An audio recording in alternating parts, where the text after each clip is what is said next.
नेताजी सुभाष चंद्र बोस भारत के सबसे बड़े लीडर और उनका अचानक गायब होना भारत की सबसे बड़ी मिस्ट्री। कई सालों से हमें ये बताया गया है कि नेताजी का अंत भारत के बाहर एक प्लेन क्रैश में हुआ है, लेकिन ये बात पूरी तरह से सच नहीं है। पर एविडेंस क्या कहते हैं? ऐसा माना जाता है कि नेताजी की मौत 1945 में एक प्लेन क्रैश में हुई, पर 1967 तक गवर्नमेंट ने उनके घर पर या उनके फैमिली मेंबर्स पर क्यों नजर रखी? नेताजी के जो अवशेष है उनके डीएनए टेस्टिंग क्यों नहीं की गई? पूरे भारत से सच क्यों छुपाया जा रहा है? आइए इन्हीं सवालों पर आगे बात करते हैं। और आपने अब तक इस चैनल को सब्सक्राइब नहीं किया तो जल्दी से सब्सक्राइब कर लीजिए, इससे मेरी थोड़ी मदद हो जाएगी और आपका थोड़ा सपोर्ट मिल जाएगा। बात है 1945 की, जब पूरी दुनिया को एक शॉकिंग खबर मिली, मिस्टर सुभाष चंद्र बोस डेड। यहाँ पर रीजन बताया गया एक प्लेन क्रैश। पर सरप्राइजिंग बात यह है कि नेताजी सुभाष चंद्र बोस ने जिस हॉस्पिटल में अपना दम तोड़ा, वहाँ पर कुछ रिपोर्टर्स ने जाके ऑन ग्राउंड रिपोर्ट करने की कोशिश की, पर ना किसी को अंदर जाने की इजाजत मिली, ना किसी को एक सिंगल फोटो तक मिली। और चौंकाने वाली बात यह है कि इतने बड़े ग्लोबल लीडर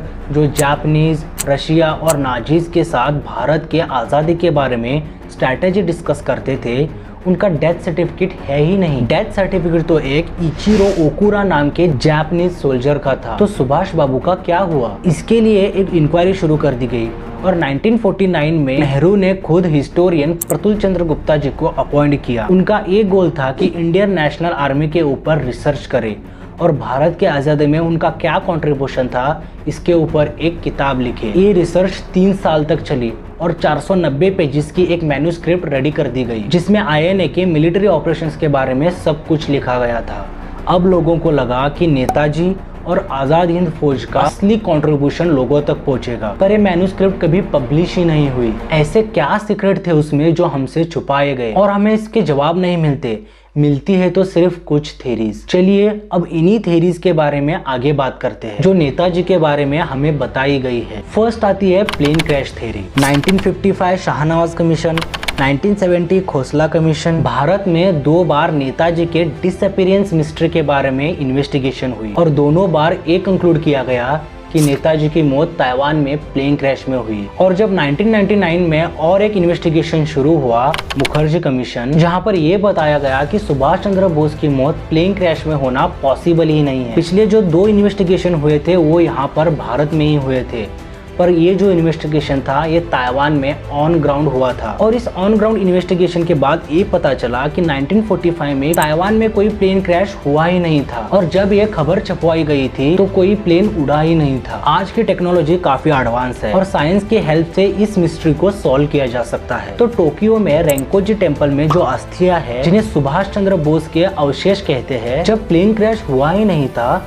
तो वो उनकी अस्थियां कैसे हो सकती है? नेताजी सुभाष चंद्र बोस की फैमिली आज भी डीएनए टेस्टिंग की मांग कर रही है, जिससे ये पता चल सकता है कि उस प्लेन में नेताजी थे भी या नहीं। अब दूसरे थ्योरी पर आते हैं जो नेताजी को रशिया में मारे जाने की है। जब सेकेंड वर्ल्ड वॉर में नाजीज और जापानीज ब्रिटिशर्स के सामने हार रहे थे, तब सुभाष चंद्र बोस को लगा कि हमें रशिया से मदद लेनी चाहिए और तब वो रशिया चले गए। लेकिन वो रशिया जाने से पहले जापान गए थे बातचीत करने के लिए कि रशिया से हमें मदद लेनी चाहिए भी या नहीं। और आते टाइम प्लेन क्रैश में ताइवान में उनकी मौत हो गई। लेकिन पहली रिसर्च के हिसाब से प्लेन क्रैश तो हुआ ही नहीं था। अब ऐसा माना जा सकता है कि वो रशिया में आए थे और सेकंड थ्योरी के अकॉर्डिंग रशिया के डिक्टेटर जोसेफ स्टालिन ने उन्हें मार दिया, क्योंकि जोसेफ स्टालिन जब तक रशिया का डिक्टेटर था वो इंडिया को पसंद नहीं करता था। इंडिया के साथ सोवियत यूनियन के रिलेशन अच्छे नहीं थे, क्योंकि जोसेफ स्टालिन गांधी जी को और नेहरू जी को पसंद नहीं करता था। रिसर्च के अकॉर्डिंग जोसेफ स्टालिन ने अपने फाइल में गांधी जी को रिएक्शनरी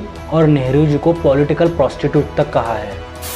अगर किसी देश का बड़ा नेता आपके कब्जे में है, ये तो रशिया के लिए फायदे की बात थी। और जोसेफ स्टालिन तो नेताजी का सपोर्टर था, वो तो उन्हें क्रांतिकारी कहते थे, तो वो उन्हें कैसे मार सकता है? और नेताजी रशिया में होने के और भी कई सारे एविडेंसेस है, जैसे कि नेहरू जी की सिस्टर विजय लक्ष्मी पंडित सोवियत यूनियन की एम्बेसडर थी। उनके रशिया के विजिट के बाद एक कहानी ऐसी है जो लोकल्स कहते हैं कि उन्होंने पब्लिक मीटिंग में ऐसा कहा था, रशिया में मैं एक ऐसे व्यक्ति से मिली जिनका नाम सुनने पर पूरा देश 15 अगस्त 1947 के आज़ादी के अनाउंस के बाद जितना खुश हुआ था उससे भी ज्यादा खुश हो जाएगा। लेकिन ये स्पीच कंप्लीट करने से पहले ही नेहरू जी ने उन्हें रोक लिया। और भी एक एविडेंस है, जब 2016 में पीएमओ फाइल रिलीज हुई थी उसमें बताया गया था सुभाष चंद्र बोस 1968 तक रशिया में थे और वहाँ पर निखिल चट्टोपाध्याय को मिले। निखिल चट्टोपाध्याय रिवॉल्यूशनरी रविंद्रनाथ चट्टोपाध्याय के बेटे थे। इससे ये पता चलता है कि सुभाष चंद्र बोस जिंदा थे, जोसेफ स्टालिन के द्वारा मारे नहीं गए थे और प्लेन क्रैश में भी नहीं मारे गए थे, ये भी पक्का हो गया। अब आते हैं तीसरे थ्योरी के ऊपर जो आपको सोचने पर मजबूर कर देगी, गुमनामी बाबा की थ्योरी। अर्जुन धार जिन्होंने नेताजी सुभाष चंद्र बोस के ऊपर 20 साल तक रिसर्च किया, उनके रिसर्च के अकॉर्डिंग 95% वो गुमनामी बाबा ही नेताजी सुभाष चंद्र बोस थे। उनके रिसर्च के दौरान उनकी एक आदमी से मुलाकात हुई जो IB या रॉ के ऑफिसर थे, जिनका कनेक्शन डायरेक्ट गवर्नमेंट के हाईएस्ट लेवल तक था। जनरली इंटेलिजेंस के लोग किसी को कुछ बताते नहीं हैं, पर उस इंसान ने खुद फाइलें पढ़ी हुई थी और उनसे अर्जुन धार को ऐसी इंफॉर्मेशन मिली जो चौंकाने वाली थी। उन्होंने बताया कि नेताजी सुभाष चंद्र बोस रशिया से आने के बाद 1985 तक गवर्नमेंट के कांटेक्ट में थे और गवर्नमेंट ऑफिशियल्स को उनके बारे में जानकारी थी। गुमनामी बाबा एक पर्दे के पीछे का इंसान है जिनकी इंग्लिश बहुत अच्छी है और वो इतने हाई कंटेंट में बात करते थे कि उनकी आधी बातें तो सर के ऊपर से निकल जाती थी और उनके पास हर चीज का एक्सपर्टीज था, जैसे एक स्पाई मास्टर के पास होता है। वो कहते थे कि मेरे आदमी हर जगह है। Sitting here I can tell you Indian army में क्या चल रहा है, लद्दाख में क्या टेम्परेचर है। Sitting here I can tell you प्रधानमंत्री के घर में क्या खाना बन रहा है। इस तरह की बातें तो एक आम साधु नहीं कर सकता। एक पर्दा लगा हुआ है, उस पर्दे के पीछे एक आदमी बैठा हुआ है जिसके हाथ में एक सिगारेट है और वो सिक्योरिटी इंटेलिजेंस की बातें करता है, इंटरनेशनल लेवल की बातें करता है और वो ऐसे बारे में बात कर रहा है जो सीक्रेट बातें हैं। क्या आप मानोगे कि ये बाबा हो सकता है? आप 1978 में एक साधु महात्मा से मिलने के लिए जाते हो तो आपसे बात स्टार्ट कर सकता है, कैसे हो, नाम हालचाल पूछ लिया और कुछ स्पिरिचुअल बातें कर ली। पर ये स्टार्ट करते थे पाकिस्तान के फाटा बाजार में कैसे आर्म्स ट्रेड होती है, कैसे बंदूकी बिकती है, कैसे वहाँ पे ड्रग ट्रेड चल रहा है। ऐसे तो कोई बाबा बात नहीं कर सकता। लेकिन यहाँ पर सवाल ये आता है कि सुभाष चंद्र बोस ने इस सिचुएशन को एग्री कैसे किया? क्यों वो बाहर नहीं आना चाहते थे? उन्होंने कहा कि अगर मैं बाहर आता हूँ तो इस देश पर बहुत सारे सैंक्शंस लग जाएंगे अमेरिका और अदर कंट्रीज द्वारा और इस जियोपॉलिटिकल प्रेशर की वजह से देश के लोगों को बहुत तकलीफ होगी। और उनका जवाब था कि उनके बाहर आते ही बहुत से निर्दोष लोग मारे जाएंगे,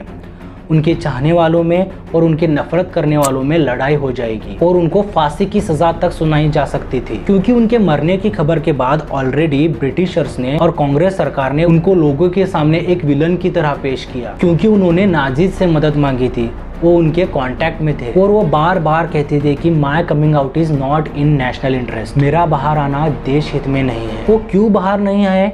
इसकी कई सारे वजह हो सकती है, जैसे कि सरकार के साथ कोई एग्रीमेंट हो बाहर ना आने का, गुमनाम रहने का, और भी कई सारे रीजंस हो सकते हैं। लेकिन इस रिसर्च से ये प्रूव होता है कि 1985 तक नेताजी सुभाष चंद्र बोस जिंदा थे और ये बातें हमसे कई सालों तक छुपाई गई और इन्हीं सारी अलग अलग थ्योरीज की वजह से नेताजी की मौत को एक मिस्ट्री बना दिया गया। लेकिन नेताजी इतने इम्पोर्टेंट क्यों है?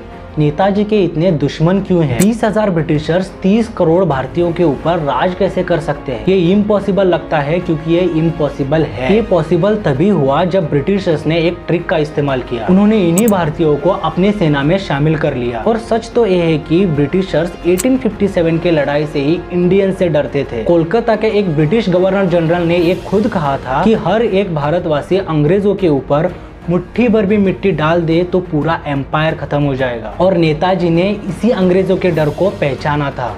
नेताजी के गायब होने के बाद भी वो एज अ लेजेंड हमारे आर्म फोर्सेस में जिंदा थे और 1946 की रॉयल नेवी म्यूटिनी इस बात का सबूत है। आप जरा सोचिए, नेताजी अगर जिंदा होते, भारत में होते, तो वो भारत के प्रधानमंत्री बन सकते थे। और इस फैक्ट की वजह से उन्होंने भारत के बाहर ही नहीं, भारत के अंदर भी कई सारे एनिमीज बनाए हुए थे। और भारत को लीड करने के लिए वो इस लेवल तक तैयार थे कि भारत की इकोनॉमिक पॉलिसी क्या होनी चाहिए, इंडस्ट्रियलाइजेशन कितना और कहाँ कहाँ होना चाहिए, हमारे भारत का विजन क्या होना चाहिए, ये भी वो जानते थे। और भारत कई साल आगे होता। दुख की बात यह है कि नेताजी के साथ साथ आजाद हिंद फौज का हमारे भारत के लिए कॉन्ट्रीब्यूशन आज 70 साल बाद भी हमारे हिस्ट्री बुक से गायब है या फिर एक लाइन बनकर रह गया है। मेरी एक आपसे रिक्वेस्ट है, इस वीडियो को शेयर कीजिए ताकि असली सच्चाई लोगों तक पहुंचे, जो हिस्ट्री हमसे छुपाई गई है वो लोगों तक पहुंचे, नेताजी की लाइफ और ये सारे सवाल लोगों तक पहुंचे। और सच बात तो ये है कि सुभाष चंद्र बोस एक ऐसे सेनानी थे जिनसे पूरा ब्रिटिश एम्पायर डरता था। जब सुभाष बाबू मरे ही नहीं थे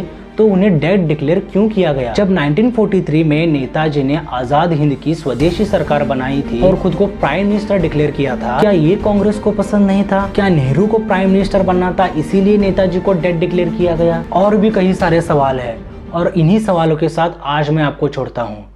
जय हिंद।